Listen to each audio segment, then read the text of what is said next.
শুভ রথযাত্রা সকলকে। আজকে রথযাত্রা উপলক্ষে আমি প্রভু জগন্নাথ দেব, বলরাম দেব এবং সুভদ্রা দেবীর একটি ছোট বিগ্রহ বানানোর চেষ্টা করছি।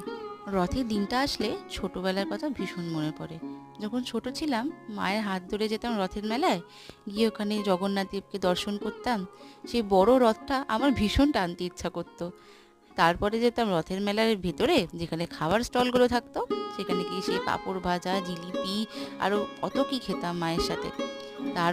তারপরে যেতাম ওই খেলনার দোকানগুলোতে, যেখানে পাওয়া যেত অনেক রকম খেলনা।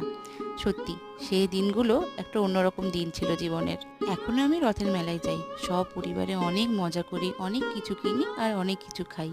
হ্যাঁ, সময়টা পাল্টে যায় কিন্তু আনন্দ কখনো পাল্টায় না। জীবনের এই আনন্দগুলো থেকে যাক স্মৃতির মধুর পাতায়। আজকে রথযাত্রার দিনটাকে সকলে কাটিয়েও আনন্দ করে। দেখা হচ্ছে আবার নেক্সট ভিডিওতে।